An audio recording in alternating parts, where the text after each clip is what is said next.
young hikers, full of energy, braving the freezing Ural mountains in the dead of winter.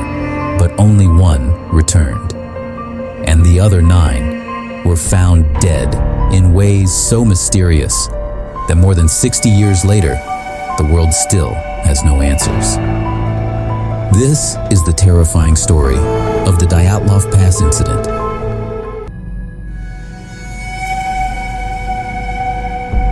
Russia, winter 1959. Far in the northern Ural mountains lies a peak so cold, so remote, that the indigenous Mansi people call it Kholat Syakhl. Its name means the mountain of the dead.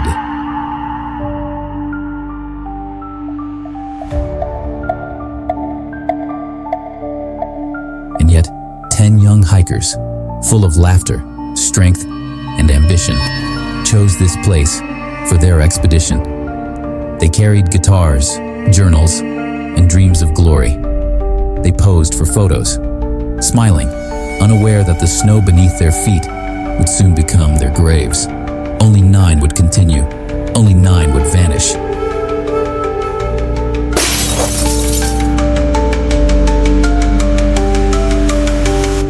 Led by Igor Dyatlov, the hikers set out, braving winds sharp as knives. The Ural mountains stretched endlessly, a frozen wilderness where silence pressed against the skin. At first, their journey was filled with joy. They sang songs around the fire. They scribbled cheerful notes in their diaries.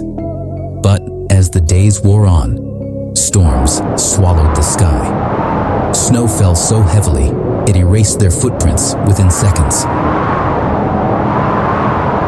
One member, Yuri Yudin, grew ill and turned back. As he walked away, he didn't know he was saying goodbye forever.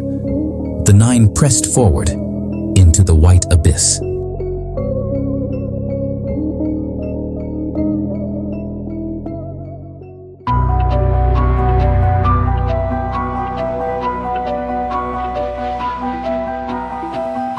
On February 1st, the group pitched their tent on the exposed slope of Kholat Syakhl.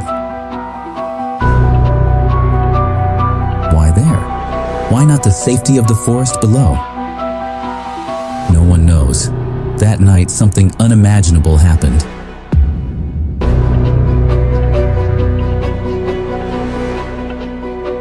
When rescuers later found the tent, it was torn open. From the inside, boots, coats, and food were left behind. As if the hikers had fled in terror, half-dressed, into the blizzard. But what could drive experienced mountaineers to run barefoot into minus 30 degrees Celsius? What force, what horror could have scared them more than freezing to death?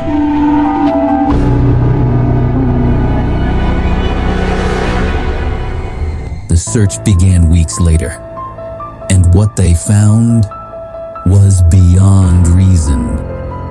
The first 2 bodies were discovered near a forest, barefoot, dressed only in underwear. Their hands were torn, as if they had climbed trees in desperation. Nearby, Dyatlov himself lay face down in the snow, frozen mid-crawl, reaching for his tent. Then, the ravine. 4 more hikers were found months later, buried under ice. Their injuries were nightmarish: crushed ribs, fractured skulls, a woman with her tongue missing. Yet, there were no external wounds, no signs of struggle. It was as if their bones had shattered from a force that left no trace on their skin. And that's when the questions began. The official report called it a compelling natural force, but no one knew what that meant. Some whispered of avalanches, but the slope was too shallow. Others suggested hypothermia and confusion, but that didn't explain the violent injuries or the missing tongue.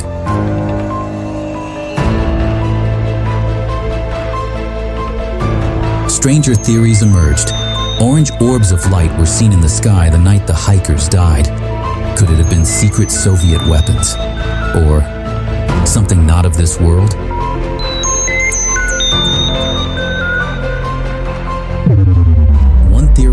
spoke of infrasound, low-frequency vibrations that cause panic and hallucinations. Did the mountain itself drive them mad? Among the wreckage were journals and photographs, flickering snapshots of smiles, laughter, and then unease. One entry spoke of the group hearing distant howls carried by the wind. Another described the feeling of being watched. And then, the final photo. A blurry figure captured in the snow, tall, dark, out of place. Some claim it was just a hiker. Others believe it was something else, something that shouldn't have been there. And if you look closely, you'll see it. A shadow at the edge of the light. For 60 years, the Dyatlov Pass Incident remained frozen in mystery. Then, in 2019, Russian authorities reopened the case. Their conclusion? An avalanche. But skeptics argue the snow was shallow. The tent remained standing. And avalanches do not rip tongues from mouths or crush skulls without leaving marks. The explanation felt hollow. And once again, the world was left with questions. 9 young hikers walked into the snow. 9 never returned. Their final moments, fear, confusion, horror, remain carved into the mountain. Some say it was the storm. Some say it was the government. Others whisper of creatures that stalk the night. But one truth remains. Whatever happened on the Mountain of the Dead remains buried beneath its snow. And as the wind howls across Dyatlov Pass, you must ask yourself, if you were there that night, what would you have seen? And would you have survived?